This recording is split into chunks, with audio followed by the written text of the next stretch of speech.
things SciComm. What does the future of science look like? What's happening in science communication? In this podcast, we keep you updated on the latest in research funding, publication technology, sci-tech policy, sustainable development goals, artificial intelligence, virtual reality, and more. Here's your host, Nikesh Gosalia. Hi everyone, welcome to All Things SciComm. All Things SciComm is a weekly podcast brought to you by Science Talks, a media platform that aims to make science accessible to everyone. In this program, we dive into the latest from the sci-tech world. A little bit about myself. My name is Nikesh Gosalia and I'm joining you from London. I've been part of the science communication and scholarly publishing industry for more than 14 years. I've worked with researchers, academic publishers, journals, societies, and universities at some level. It is my absolute pleasure to be hosting this podcast where we will discuss the latest in science, technology, and the research world. Enough about me. Say hello to my co-host for today, Jayashree Rajagopalan. Hi Nikesh, thanks for that. And once again, a big hello, good morning, good afternoon, or good evening to everyone who's tuned into today's episode of All Things SciComm. I'm Jayashree and I co-host a community forum for researchers. I too, like Nikesh, have been part of the scholarly communication industry for over a decade now. And over the years, I've had some fantastic conversations with researchers and scientists, as well as publishers and science communication professionals.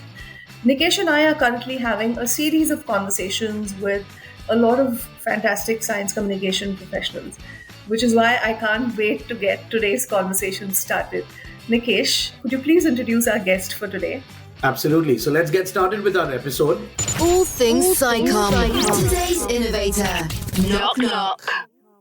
Today we are chatting with Dr Elodie Chabrol. Elodie is International Director of the Pint of Science Festival and a freelance science communication consultant. She holds a PhD in neuroscience and has also postdoctoral research experience. Her academic background gives her a strong first-hand understanding of how researchers can communicate science better.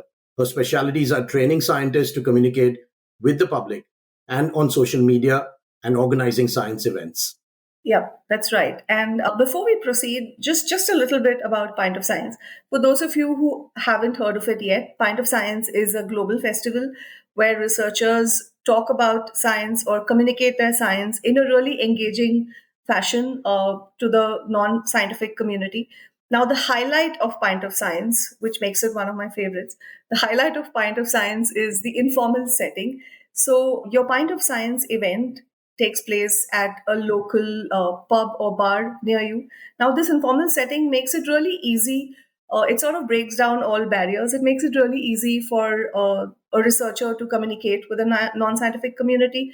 And it also sort of helps build interest in the public about science. And it also helps them more curious about science and scientific concepts. And the fact that a scientist is easily accessible to them in an informal setting makes it even more interesting and engaging. So let's get started then. Welcome, Elodie. I'm really happy to have you here. I'm very excited because this is the first time we're having this face-to-face conversation. I think we've known each other for several years now, and we've had a lot of conversations about an interview or quote or a panel discussion. And I'm really happy to finally have this face-to-face conversation with you today. Thank you for the invitation. I'm really happy to be here today. And thank you for this great introduction, actually. You exactly nailed what Pint of Science is and what my job is actually as well, which is sometimes a bit difficult for people. So I'm really happy to be here. I can't wait to chat with you guys. Thank you. Thank you so much, Elodie. And before we get started, typically there's always an interesting story behind the kind of professional experience that you get into. And I'm just wondering, and if there is none, that's fine as well. But if there is one, is there an interesting story behind, how you got into science communication? Was there like a eureka moment of some sort? Or, was it just a natural kind of transition into science communication? And what are you so passionate about? I think the first thing is that I've always wanted to be a teacher. When I was very young, I was riding horses and I wanted to be a riding, teacher. And then I broke my knees and I was like, okay, I need to do something else than riding because it was really bad. So I started interesting myself in science and then I thought I will be a science teacher. And then I discovered research and I was saying, okay, I will be a researcher, but also a lecturer. And to be honest, I discovered science communication quite late by doing Pint of Science during my postdoc. It was almost 10 years ago. And 10 years ago, science communication wasn't as big as it is now. So we didn't have as many opportunities. So I really discovered it while doing Pint of Science. And my eureka moment was, actually, this is exactly my place now. Like I feel exactly where I should be. And now the best is that I'm teaching PhD students how to do science communication. And every time I do that, I feel like, universe just put me at my exact perfect spot I was supposed to end, but I didn't know. And for the anecdote, actually, we are almost at Valentine's Day, and Pint of Science, I received the email saying that they were looking for volunteers on Valentine's Day. So, it's quite funny. I always say my love for science communication started with an email on Valentine's Day, actually. Wow. Wow, that's fascinating. I know. Yeah, sorry, Jayashree, you wanted to... No, I'm just saying wow. I'm sorry. It's such a sweet story.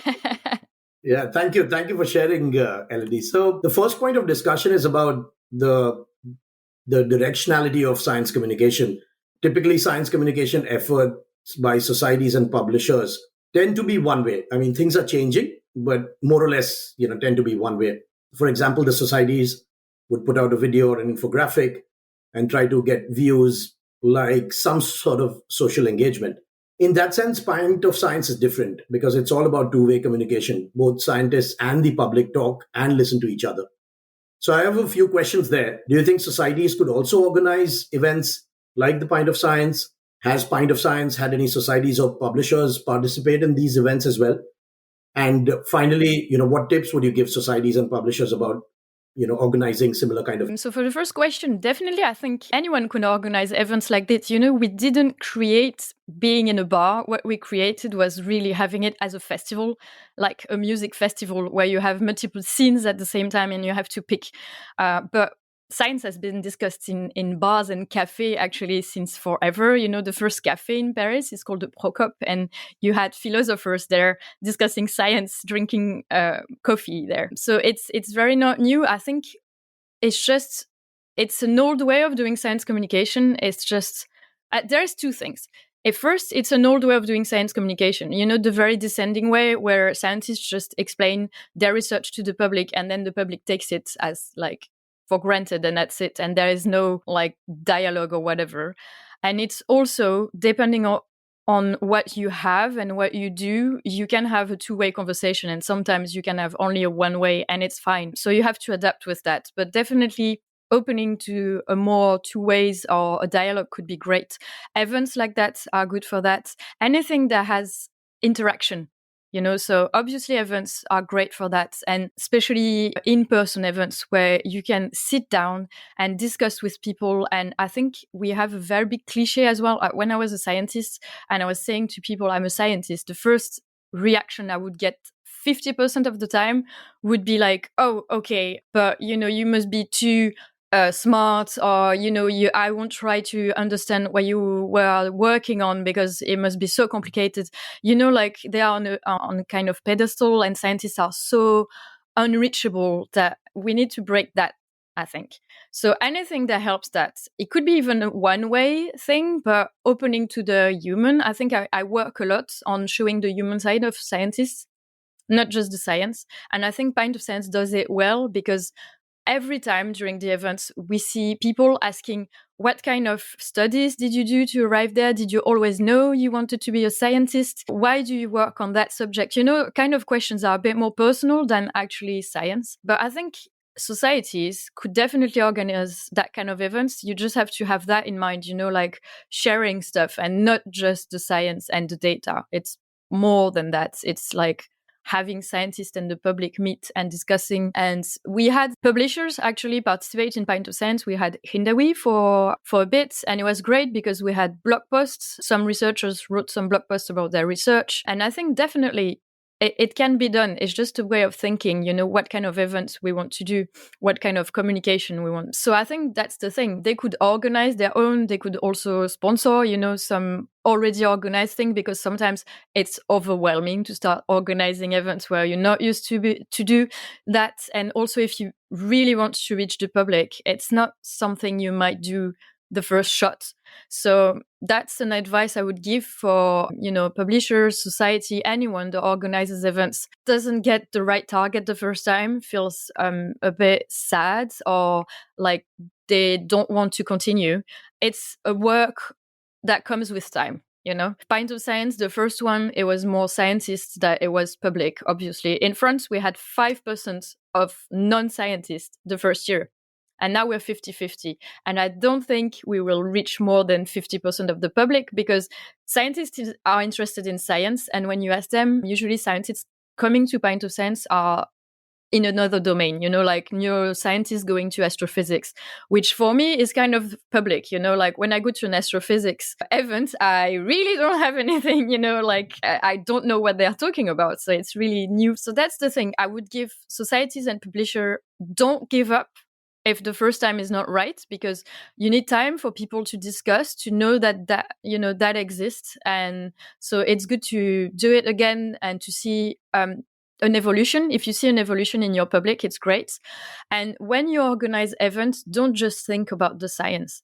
Think about the humans behind the science and what you want to share about them, and how the public could ask questions or know more about them. It could be, for example, I started a podcast in French that is called Sous la blouse, which means under the lab coat. And the idea is we talk about science 5 minutes at the start, really just for them to explain their research. And then we talk about them for 30 minutes. So they tell me how they ended up doing science, why this subject, what do they do outside of science, what is their passion, what do they like, what is their favorite movie, that kind of things. And people, when they listen to it, especially young people, they feel like, okay, I have a role model. This person didn't know she wanted to do science until maybe like first year of university.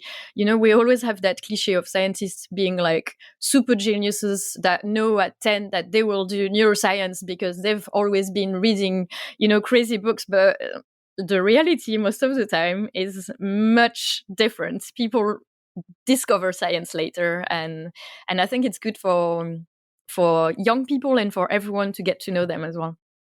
So those would be my advice. I would say think about what you want to share with the public, what you want to get out of your events, and don't give up if it doesn't work the first time. Ask for feedback. Be sure you know why it didn't work, and if it just didn't work, if you didn't reach enough public, that's just normal. So start again. Thank you so much, Elodie. That was really insightful. And just to build on it, have you seen a change in the demographics while you've been running Pint of Science in terms of, scientific versus non-scientific audiences being involved? And could you talk a little bit about that? Yes, so we've seen more non-scientists for sure, but so we had a plateau 50-50, and I think we're going to stay that way, because we cannot really not let scientists going to Pint of Science. And also, if you're a scientist, you're often interested in science. But a few years ago, I realized, because I'm a neuroscientist, and all my neuroscientist friends, they go to Pint of Science, but they go to astrophysics events, or, sometimes even whatever archaeology, whatever kind of event that is not neuroscience. And I realized that's why I say ask for feedback.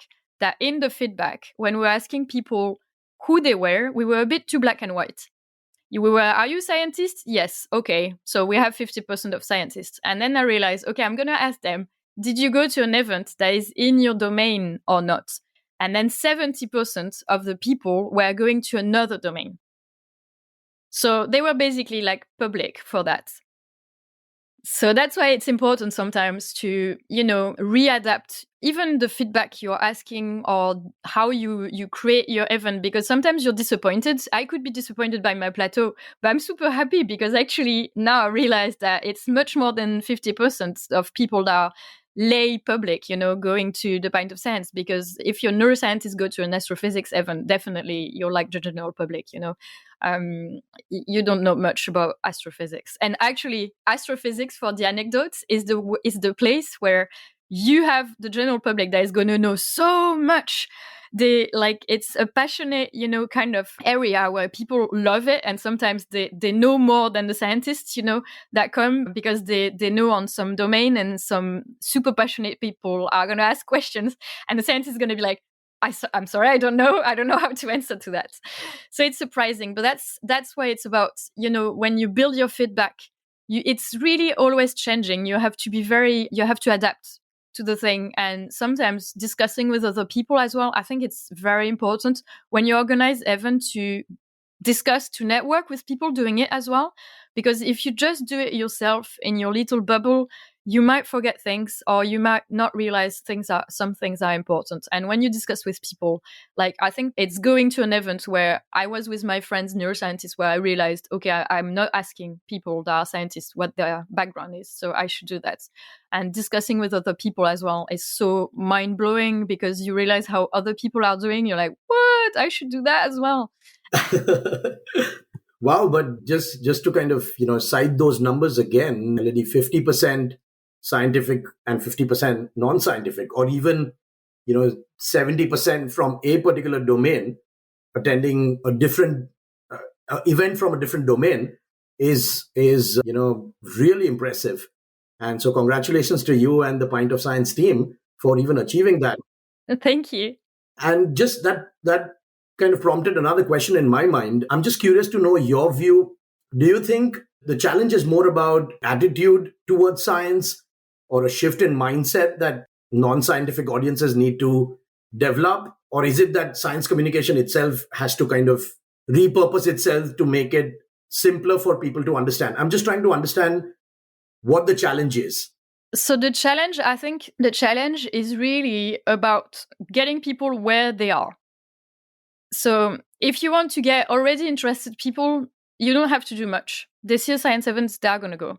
If you want to interest people that are not necessarily interested in science, you need to be more subtle. And you need to basically make science, like, force a meeting with science.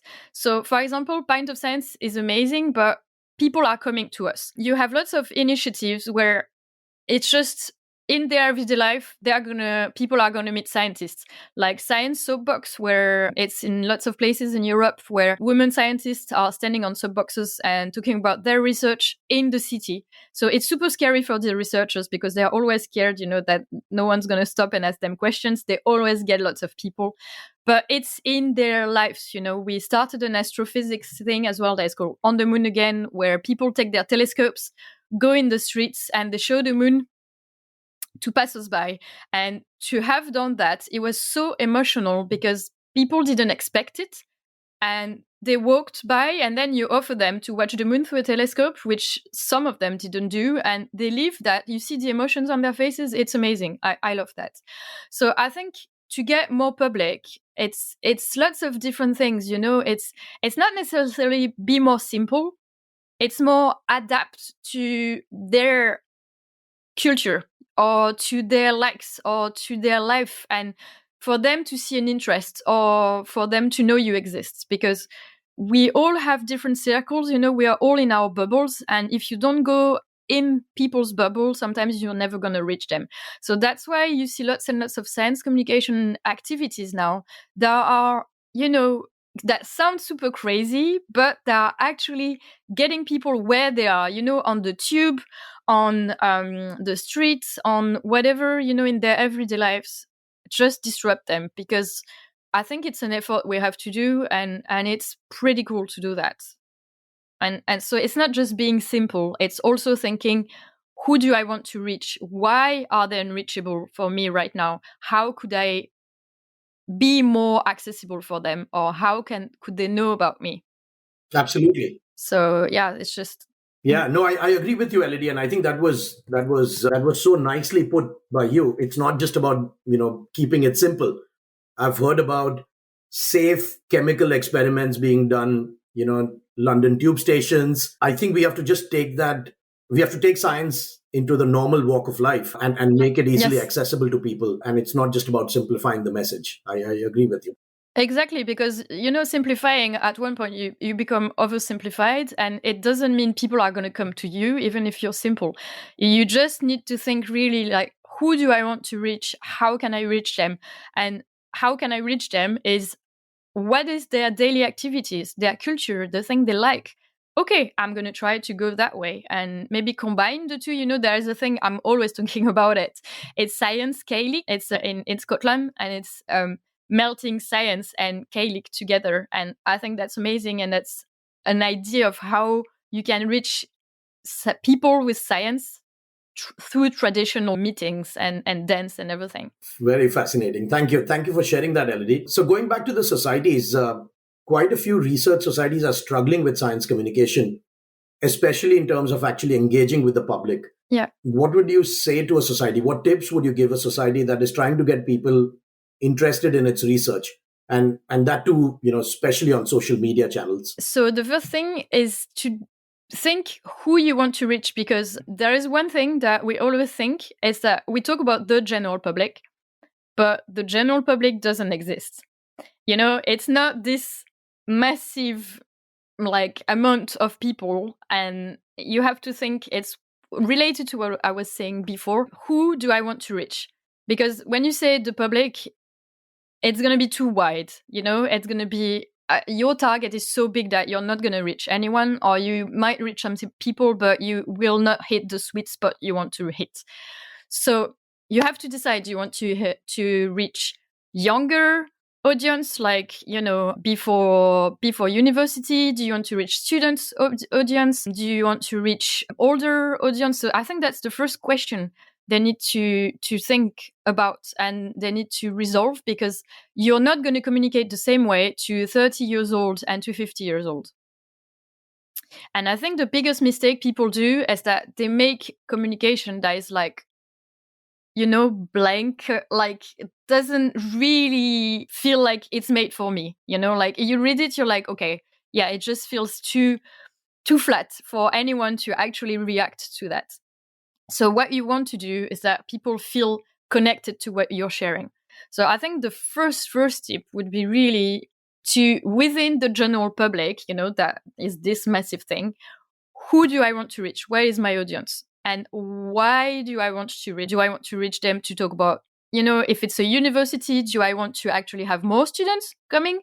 So it's more like a young kind of audience. So maybe I need to go a bit more with the codes. Maybe I need to even do a TikTok kind of thing, because it's what they're watching right now. And you have lots of science communicator, amazing on TikTok. So, that's the kind of thing. And I think often it's the step that people don't do or don't do right. And then their communication doesn't work. And I think 90% of good communication is thinking, who do I want to reach? How do I do that?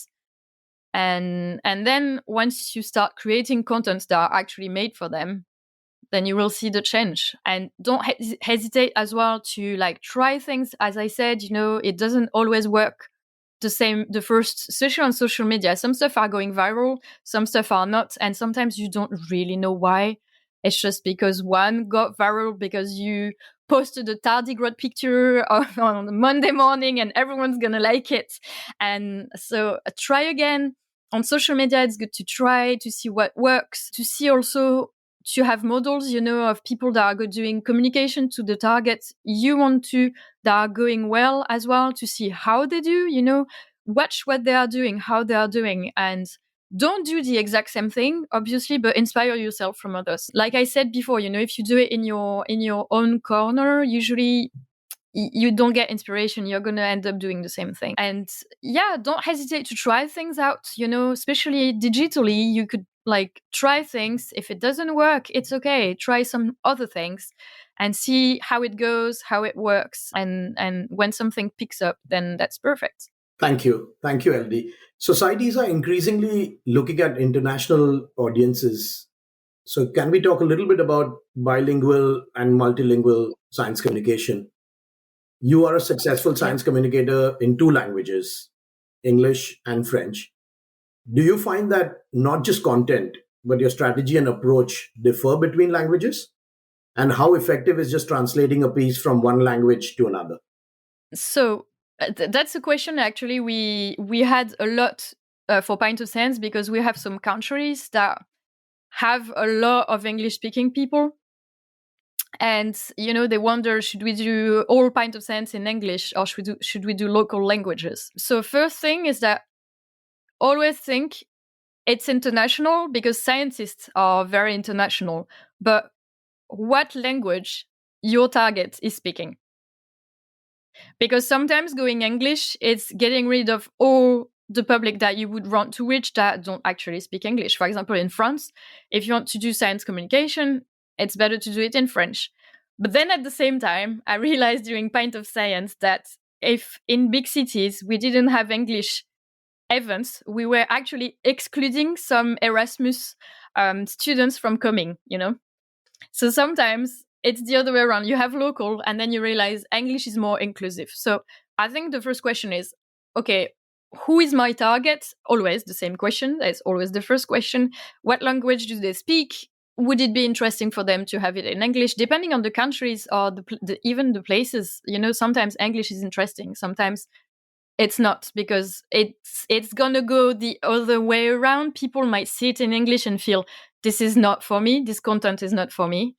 So be careful with that. Some institutions as well, they have like one Twitter account in French, one Twitter account in English, for example. So it's something they could see, and they don't have the same strategy, because international, it's going to be more for scientists and maybe students, and French is going to be more for general public, or not necessarily scientists and students. So it's not always a question of just translating. You could be just translating if the piece goes for both of them, but you have to think about who's speaking that language and is it different targets.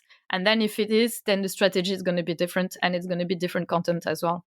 Thank you, Elodie. I mean, that was those were very useful tips. Just like me, I think the listeners are going to really benefit from that. Jayashree, over to you. Thank you, Nikesh. Elodie, wow, I'm just blown away. It's such amazing insights. I don't know if you guys noticed, I'm sure you were talking to each other, but I was busy taking notes. So I'm going to look at some of these notes before I move on to some of the questions that I had for you. That's all the time we have today.